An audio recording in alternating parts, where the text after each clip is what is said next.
Never let someone's negative opinions deter you from going further, from pushing harder, from doing more, because there's always more. There's always more. As long as you're breathing, as long as you're in this world and a part of this world, and God has allowed you to see a new day. So when you wake up in the morning, you open your eyes and you take a deep breath, and you know that you're still alive and God's so fit for you to live another day. Okay, that means that you have purpose, and that means that there's more. There's more that you can do. There's more that you can learn. This is a fresh start every new morning. Every new day is a fresh start. You can start again.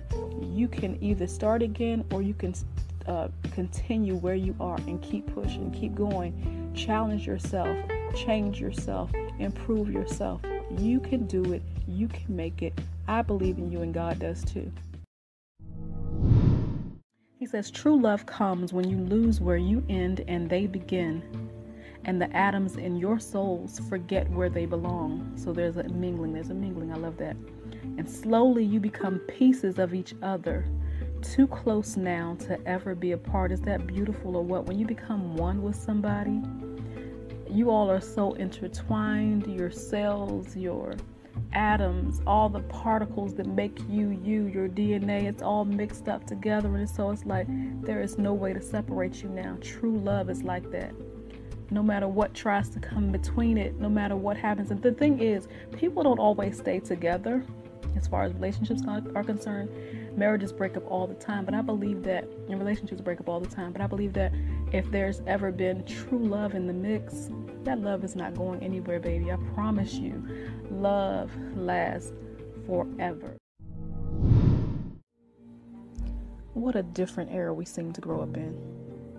Because nowadays you see grandmas in their 30s and mamas in their teens. Great grandmas are the older generation, and 70-somethings can be seen walking about and living their lives just like those in their 40s and 50s. Some full of energy and vitality.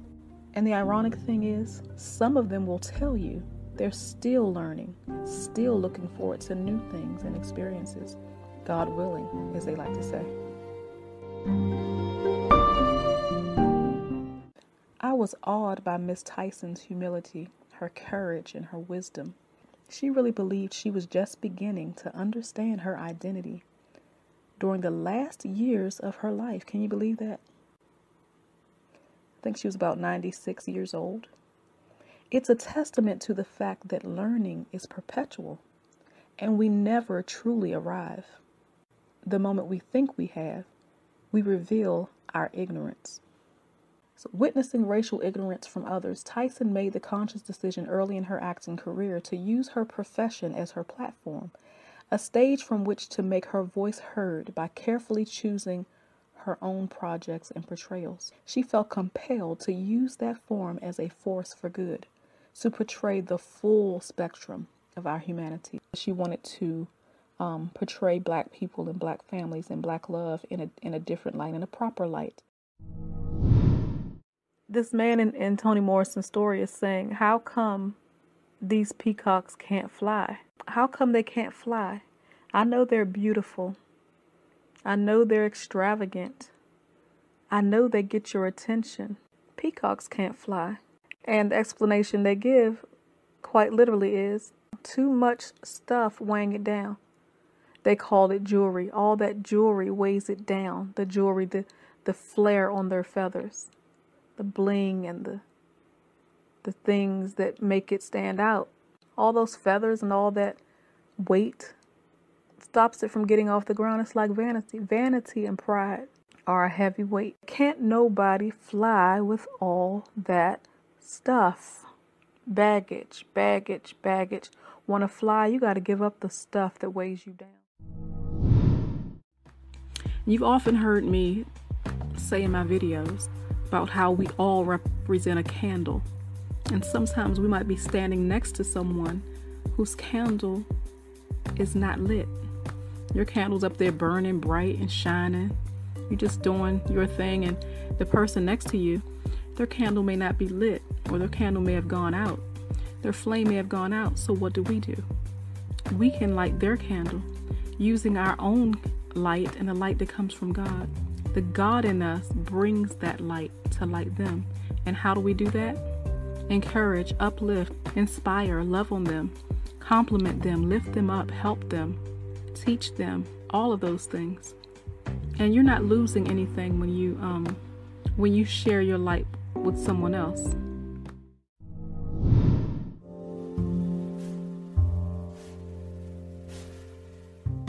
Pretty women wonder where my secret lies. I'm not cute or built to suit a fashion model size, but when I start to tell them, they think I'm telling lies. I say, it's in the reach of my arms, the span of my hips, the stride of my step, the curl of my lips. I'm a woman phenomenally. Phenomenal woman, that's me. I walk into a room just as cool as you please, and to a man, the fellows stand or fall down on their knees. Then they swarm around me, a hive of honey bees. I say, it's the fire in my eyes and the flash of my teeth, the swing in my waist and the joy in my feet. I'm a woman, phenomenally. Phenomenal woman, that's me. Like Mel just said, he sent Michael to help heal my heart and to love me. Mm-hmm. Then it was my responsibility to help lead this man to salvation. Absolutely. And so here are two souls that, with one prayer. Wow. Remember when I said, God, fix it? Fix it. This is what I'm saying. But not only when I said that, when you pray, you have to apply your faith. Now, I really did believe that God was going to fix it. I just thought he was going to do it in another realm. I trusted that he would take care of the problem, because I had a problem. And I bless God that his solution to that problem gave me so much more joy and so much more peace, and he gave me happiness. Audio book by Malcolm X. It's a little it's radical. The content is a little extreme, and it'll get your attention, and it might, shock you in some senses too. But I mean, it's his life. What can he do? I'm not judging him. Everyone has a past. Everyone has a foundation. Everyone has a history. But where you started is not where you end. But no matter where you come from, no matter what your status or your past or your family makeup, that doesn't mean that has to be your end. Because I believe that God is the creator and originator of our destiny. He holds our destinies. It was predestined. It was written before time. And so I believe that. But I know that God gives us free will, and he gives us the ability to make some decisions. But it's ultimately in his hand. So don't let your end be where you started. Change your perspective and be a force for good in the world.